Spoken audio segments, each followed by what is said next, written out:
Hello everybody, I hope you are well. My name is Kata van Doesselaar, and since lately I've been asked many times about the menopause, premenopause, and what can be helpful in these times for women dealing with a lot of unpleasant symptoms such as maybe lack of energy, headaches, hot flashes, emotional waves and imbalances and all kind of reactions, maybe shorter memory, right, kind of like a fogginess in the brain, maybe even some heavier emotions like depression, or really just not finding the right place to be anymore inside of ourselves, also not, but also maybe in our life, in our connections.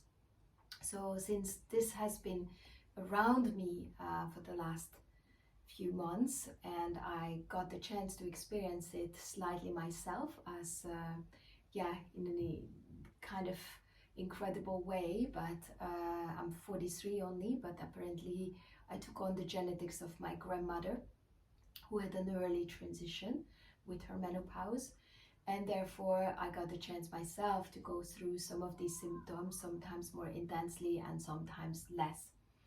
And since I'm someone who is really into the natural remedies, and I do believe that everything comes for a reason and there is more to it than just the surface, the symptoms, I went and looked for solutions for myself. And because I keep being asked for this and to share, I decided to create this little video. So first of all, I would love to share a little bit more holistic view on menopause. So menopause is a big transition, right? Womanhood has specific periods, specific phases, right? We come from a little girl who is becoming a woman, who is becoming a lover, who is becoming a mom, who is becoming a grandma or a wisdom lady, right? So these kind of archetypical phases of womanhood are there for all of us to explore. Hopefully we get the chance to explore them all, and to, with this, really sense and feel how being a woman is such a rich experience. Of course, our society doesn't really support us seeing it this way, because even with our periods, monthly things that are going on, the menopause and all of that is most of the time seen as something bad or taboo or unpleasant, and trying to do everything we can to avoid or to push it away or to fight it or to not talk about it, and so and so. But if we are able to go a little bit deeper within, we may understand that all these phases of the life of a woman are having an initiation, not just to prepare us for a certain type of experience, but really awakening a new side in ourselves.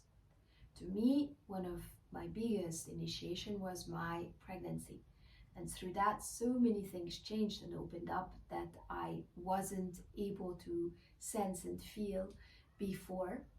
And it was one of the biggest spiritual transformation in my life. I got guidance, I got more wisdom, I got more clarity about many things.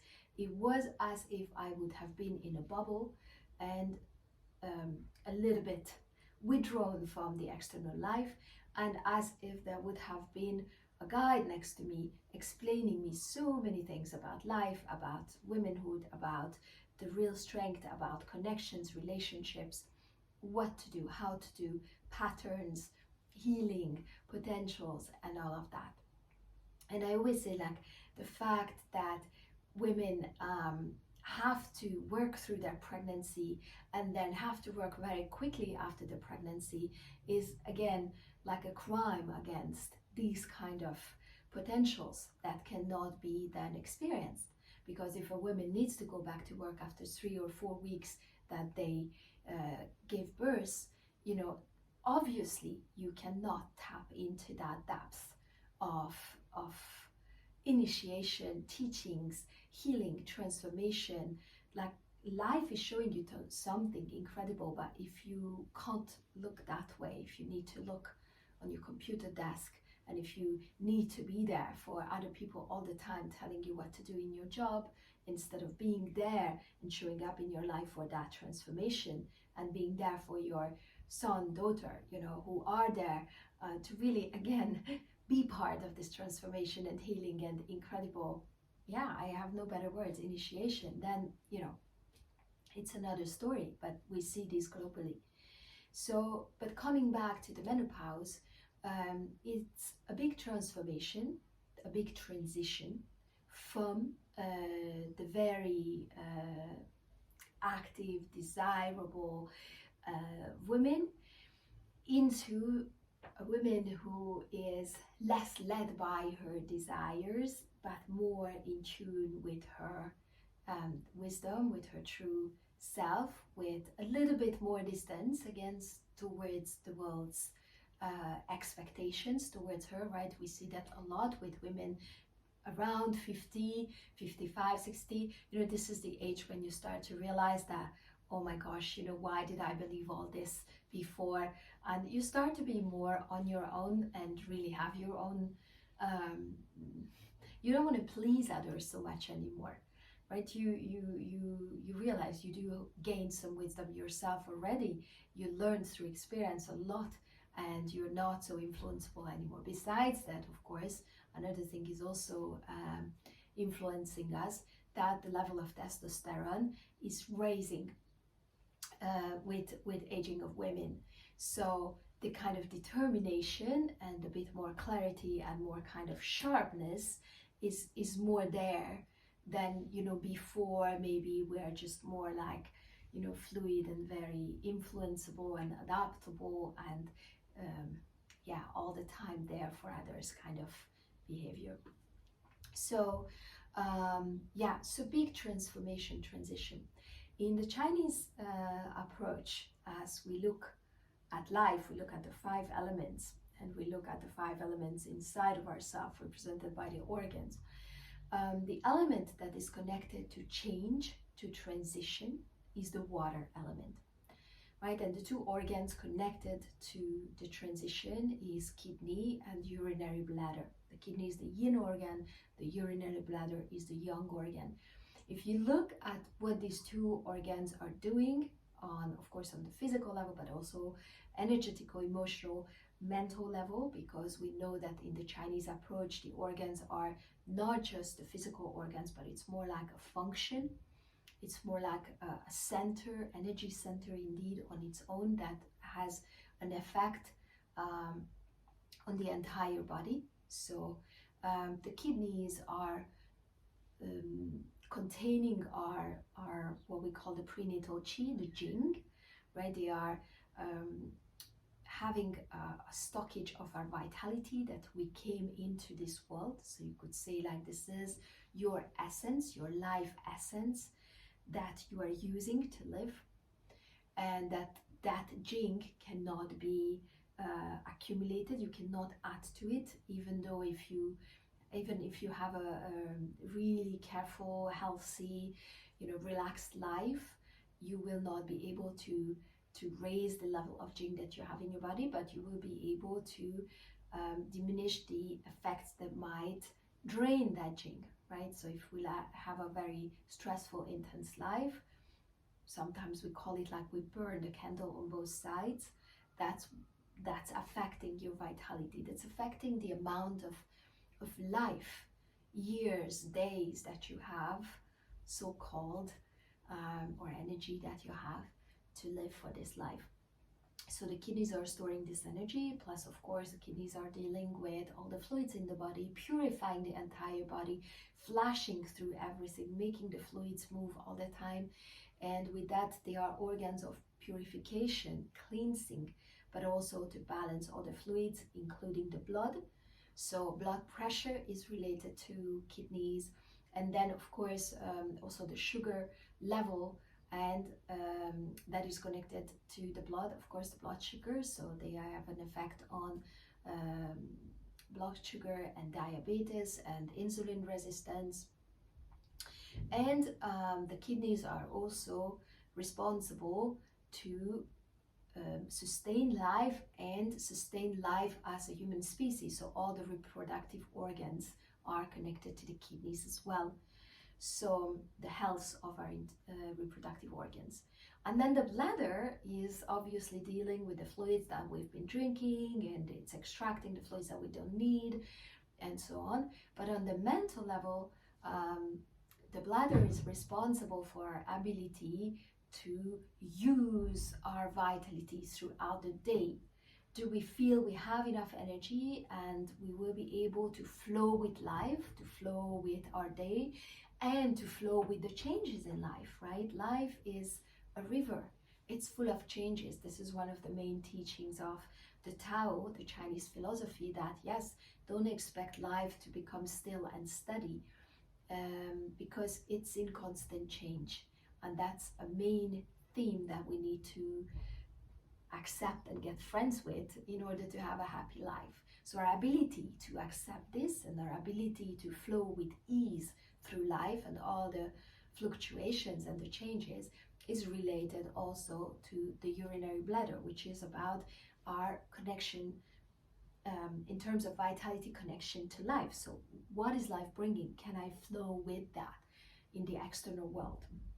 So if someone has, for example, fears of change, you may want to check their bladder organ. Obviously, it's at the very beginning always an energetical thing, but if we don't do much with the energetical symptoms and imbalances, then it may go on to the physical level, and it may appear in a disease. But in the Chinese approach, we mostly always talk about prevention until it's a big problem and it's manifested as a physical disease.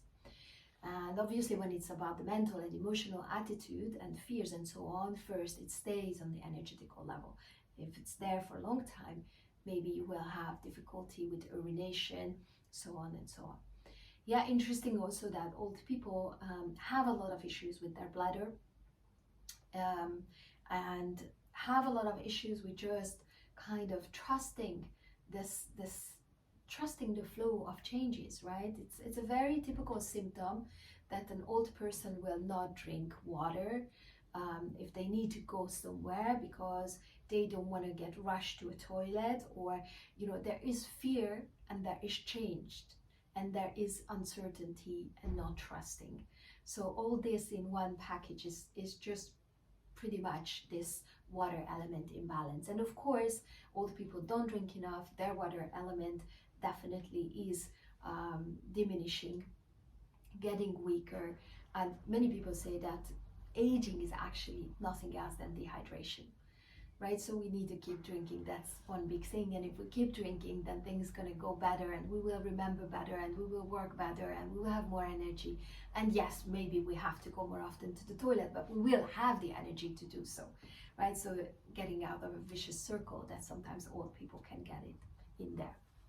So yes, coming back to the bladder and the kidneys. So in this way, they are responsible for our ability to flow in life and also to have the right amount of vitality for every day. Now, when there is a big transition in life, changes, it doesn't matter if you need to move houses or you have a new job, or indeed that's a new phase that starts in your life, change requires a lot of energy. Right? Just really think about a transition that you may be in when it's about moving house, moving country, setting up a new life. It's tremendous amount of energy that you need to put in there to make that change.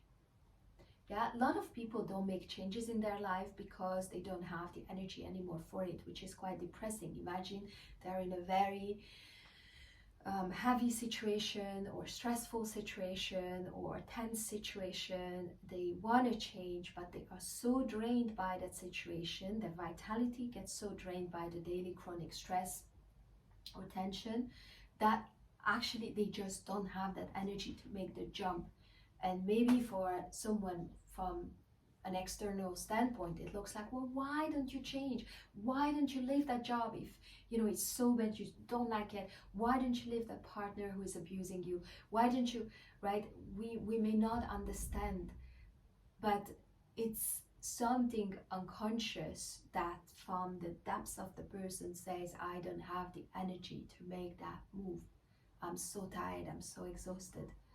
Yeah, so every change, every transition requires energy. Requires energy if it's a transition in the body, requires energy from the body, right? So moving from one stage of womanhood to another stage of womanhood will require vitality, will require energy, will require space for this transition. Now again, coming back to the example that I said about becoming a mother and having to go back to work right away. So how much energy the person really has to settle in that new situation, and how much of her energy is drained somewhere else. Same thing here. If I'm transitioning from the fully blossoming womanhood into the menopause, that means that there is a lot of physiological change that needs to happen in the body. The hormonal shift and change, which influences so many of our organs, that has to be kind of recalibrated, readjusted to a different way of living, different rhythm of living, different functions we will need in this new phase. Our body knows what we will need, we may not know, but this change requires energy from our body. So let's say if someone is stressed, or someone is depleted in energy, someone is tired anyway, then the body might not have the energy to do that smoothly. There are studies that prove that, let's say in the middle of the Amazonas, where women just live in their tribe, of course together with men as well, there is no such a thing as pre-menopause with all the negative symptoms like hot flashes and headaches and all these things that we explore and experience here in the Western world. There's no such a thing. Women are more settled in their body, they're more in tune with the natural rhythms of their life, their existence, and obviously they have to deal with way less daily stress or different type of stress than we do here in the Western world. And so to understand that this transition is not something that has to be difficult. If it is difficult, it means that there is somewhere an imbalance, there is somewhere an energy imbalance or a lack of energy, right? And in this case, again, if we come back to the organs that are responsible for giving us vitality and helping us through the change of lives, or the kidney and the urinary bladder, these are the two organs that if you have the symptoms that are annoying you, you will have to do something with it primarily. Yeah, so working with the kidney points, for example, the kidney source point, which is the kidney 3 point, or working with kidney 5, I found it very, very valuable. Kidney 7 can be also very, very helpful, right? So these points are stimulating the energy in the kidney organ, but also stimulating the energy flow in the kidney meridian and throughout the entire body. If you work with this, you may experience that you cool your body down, right? The water element is the cooling element. If we have anything wet on ourselves, if your clothes is wet, you will get cold very soon, right? So we need cooling. Yeah, some people love to work with the fire to dim the fire, but for me what really, really worked was the kidneys. So kidney 3, which is a point around the ankle. You can check it out, and I will create a class for this where I will explain all this. I combine yin yoga and acupressure points, so I will put together a class and I will share it. So if you don't want to Google it, or you want to see how can you combine yin yoga, which is anyway a wonderful tool to work with the meridians, plus some powerful acupuncture points, then I can show you in there. So kidney 3, kidney 5, kidney 7, they're all around the ankle. So these points are just magical. massage them, do them in a yin pose, that is anyway working on the kidney or the bladder meridian. So supporting water element. On the other side, the urinary bladder meridian can be very helpful, not just to regulate our attitude towards change, to kind of ease into this change and regulate the energy that we have for that transition, right? That's what the bladder is doing. But the bladder meridian is the only one that actually goes into our brain, and it goes into the limbic brain. And that's a very interesting thing, because the limbic brain is the part of the brain where we store emotional memories. And that's where we store charges of the stories that we explored, experienced in our lives. Yeah, so what does it mean? Something happened to you and you reacted in a certain way in that situation, and that emotion stays with you. If you couldn't really integrate it, you couldn't digest it, you couldn't express it, the charge of that experience stays in your system. So let's say you had great experiences, that also stays in your system, right? That's why sometimes they say like the limbic brain is also connected to our smell. So for example, if you go to a place and you smell something and that smell feels familiar, it may recall a memory from that limbic brain and bringing back emotions to it, right? How did I feel in that moment when I smelled this, right? So that connection is quite interesting. But nevertheless, for us here, what is important, that the limbic brain is influenceable by hormones, especially when hormones are shifting and changing. And again, this is going to be linked to the urinary bladder. So they have been studying this also, clinical studies with women who have been in their hormonal changes, whether it was pregnancy or their monthly hormonal cycles or menopause, and they noticed that their emotional reaction was way more charged. So their way of looking at life and their own life, their perspective in life was really, and the changes in life, their attitude to cope with life was highly influenced by the hormones, right? And there have been studies, and I'm really bad in remembering exact numbers, but there have been studies on women who committed suicide, and the studies showed that I think it was like 85 or 90% of the women who committed suicide were under some type of hormonal influence. So meaning that under the influence of those hormones, that person saw her reality in a way darker place than in a way darker way than maybe would have been seen without those hormone levels, right? So that's something for us to take very serious, and I always share that in my trainings, and especially in the yin trainings, when we get to this point with the urinary bladder, that hormones and the women under hormonal influence is often object of jokes, right? Of sometimes kind of like, you know, ridiculizing patriarchic attitude, right? Like, oh, you have your period, that's why you behave like this, kind of thing. But on one hand, of course, even us women, we can laugh on ourselves when we're overly emotional. I do that often. When I feel that it's the hormones, I just say, oh, it's again the hormones. Yes, but being aware that for some people this can be very traumatic, and it's nothing to joke with, because those hormones can pull a person even further down, and therefore it's something to have an eye on. How am I, is it me or is it my hormones influencing me?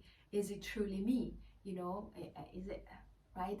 And many women going through the menopause, they start to experience, or even premenstrual syndrome sometimes. Some women can have it really strong, or postnatal depression, right? All these kind of things that can be just purely pushed and kind of induced by hormonal, these huge hormonal changes in the body. So it can create big problems. Therefore, very important to realize that when a woman is getting overly emotional about some things, right? So the limbic brain works in the way that if something happens to you, and let's say you didn't digest it and it stays inside in your system and you have that memory about it, that charge is stored in the brain.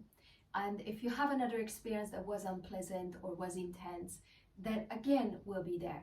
So sometimes with people who had traumatic experiences, who had an intense life, who had a lot of intensity around them, or chronic stress and so on, their limbic system might be like full. It might be like really charged. So for them, it requires just a tiny bit of something to explode. Yeah, and that's what can happen more even in premenstrual syndrome, or in menopause, or even in pregnancy, postnatal time, when little things that are happening are creating like a huge explosion of emotion. And then you need to realize, this is my limbic brain that is on fire, that is inflamed, that is like full on charged. And so I need to cool it down. And again, as I said, the cooling down happens with the kidney and with the bladder. So water element needs to cool down that limbic brain that is on fire. So if you notice these kind of things on yourself, or if you notice any woman who is overly emotional about everything, or little thing is happening and she's reacting to it like what you as an outsider you would say it's exaggerated, for the person it doesn't seem that way in that moment, then it's a big sign that the bladder needs to be treated, the urinary bladder and the kidney. Yeah, so this again to tell you a little bit that bladder, kidney can be a huge help to cool the body down for hot flashes, to help you to soothe a transition, to make it easy on you. The kidneys are the ones responsible for our memories, short-term memory. So what does menopause do? Some people describe that you have loss of your memory, right? Again, so all the symptoms, actually, if you read kidney deficiency list of symptoms, you will find most of them are in the menopause. So just again, treat the kidney. If you have headaches, it can, if the frontal side of the head, it can be the bladder as well. If you, of course, can feel this lightheadedness, disconnectedness from the body, just kind of like really like kind of more floating, again, the water element, and lack of energy, yeah, and lack of ease in flowing with this change will be also for kidney. But then we also have another element coming in, which is a great manager of the whole body, and also managing a lot of our hormonal internal processes, which is the liver. So the liver needs to be supported as well. Lots of headaches are coming from, are related to the liver. Toxins can be, accumulated. But then also if there is too many things to take care of, and the liver can just not all hold it together, right? Sometimes in a way, if you can imagine this whole menopause thing, it's a lot to coordinate inside.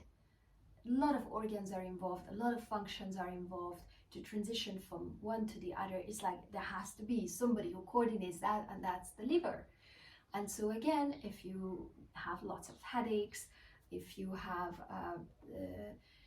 moodiness, no energy balance and emotional balance is lacking, so it's more up and down, both on energy level and both on the emotional mood, then that would be the liver needs to be treated. And liver, for example, the liver 3, which is the source point of liver here on the foot, top of the foot.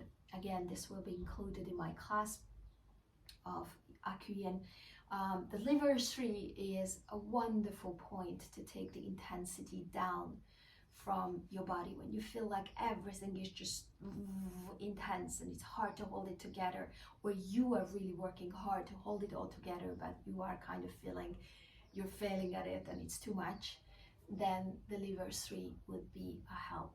Also, the liver is working on our hormones, it's breaking down stress hormones. So if the stress has been eating your vitality and therefore you don't have the energy ready to support your transition, then you need that liver also to help to take the stress levels down and to ease your levels and balance your levels of energy. So liver, very important also. Then we can also support the spleen. There is one magical point where all 3 lower body meridians are yin meridians are meeting, so that's the spleen 6, right? There's the kidney, the liver, and the spleen meeting, all yin organs, so all for the feminine functions, and that's on the inside of the leg, about 4 fingers above your ankle, next to the tibia. A super point for all the women feminine issues, but again to just regulate also the yin energies in the body and this kind of mothering energy to have that in this transition, right? The spleen is really this kind of our mother, our internal mother, is mothering all the other organs and having this nourishing energy. So bringing in nourishment, putting ourselves in touch with our own needs, right? Super important. In menopause, you're in transition where you need to go back to you. You need to stop doing the unnecessary stuff for the world out there, and you need to get more quiet within and take care of your body's needs, take care of yourself, and listen within. And so therefore, and this, the spleen for the needs, right? It's connected to our needs, earth element, physical body's needs, super important. Enough rest, very important. Good sleep, very important. Good food, very important. Enough fluids, very important. But then also, again, coming back to the kidney, listening within, right? Going within. And I noticed myself, whenever I gave that to myself, all of a sudden headaches and intensities were gone. If I just managed to just go within, just breathe, just be with myself. And in those moments, there were things that were revealed to me about myself, about my way of living, of functioning, of thinking. It was like almost like, come here and now listen. Come here, listen and understand what truly matters. And it was incredible. Same thing that happened to me in the pregnancy, like come here and listen. Let those unnecessary relationships and talks and all this, let them all go. Don't fill your day with those. Come and be quiet and listen. Wisdom is shared if we listen from within. So spleen 6. And yes, another one that is quite important to add to these, and then actually the circle is complete. For me, these all the time did it. Besides, I used some homeopathics, but yeah, the kidney was my jolly joker all the time going, and the bladder, I have to say. For me, these two were. And of course, you can say that we all have different constitutions, so maybe you have different energy imbalances that needs to be treated for sure, but the whole transition is about these elements. So for sure these elements need to be supported if your transition is not going easily, which is okay. And again, don't beat yourself up for this, because it's just because of the way we've been conditioned and living that we need to change some things in order to get back to our balance. And that's what's reflected in these transitions that are maybe a bit more challenging. So the last point is the lung 7, and that's a point that you can find easily. It's on the arm. It's on the arm. We've been on the leg so far, now we go in the arm, and it's a point that you can find while you kind of pretend you're going to shake your hands. And so put the thumb here, and then where the index finger goes while your thumb is locked here, and next to the ulna, right? So our arm, lower arm bone, that's where it is. It's in a soft point next to the bone, right? Try to find it where, and you will feel it sensitive, so it's kind of here.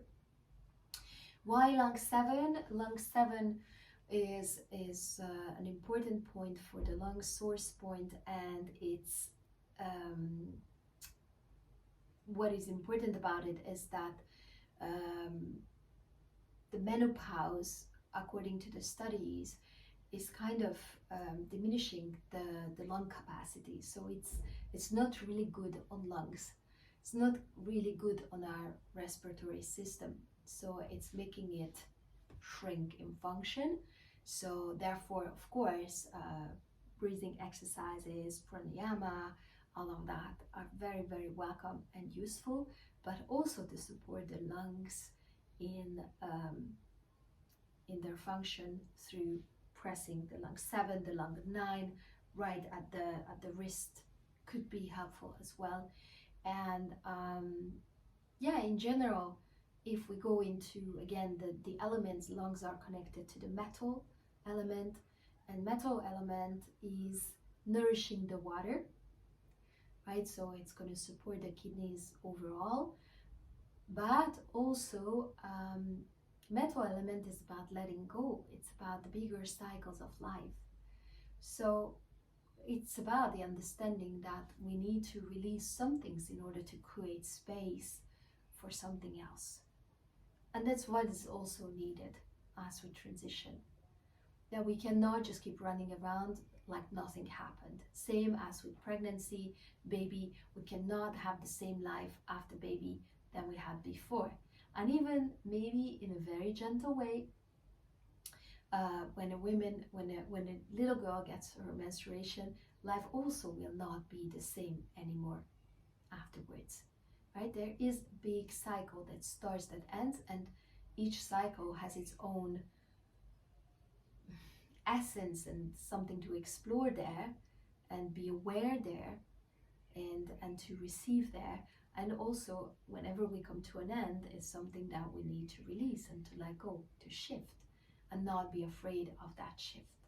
So instead of putting a lot of effort in trying to preserve use and skin and this and that, we could maybe listen to, what is each stage about, and who am I amidst of all this transformation, and what is coming forth from within as I'm transitioning, because nothing happens against us.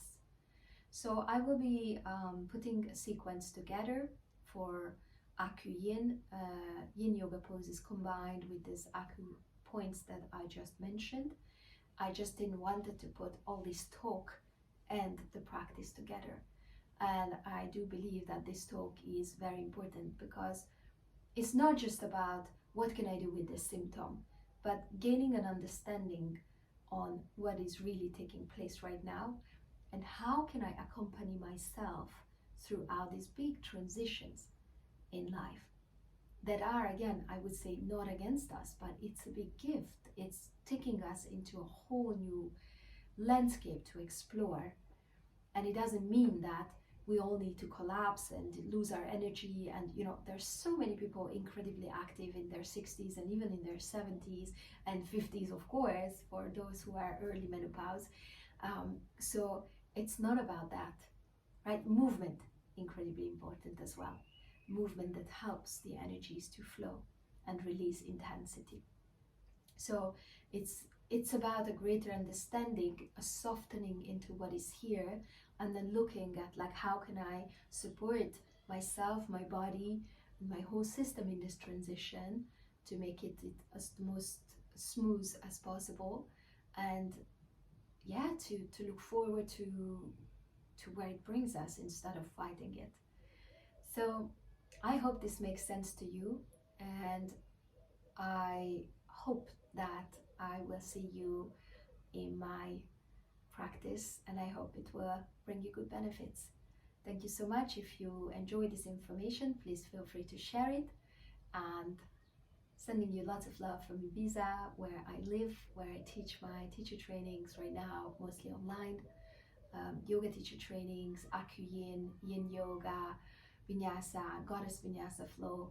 So all connected to energetics and spirit and nature and elements.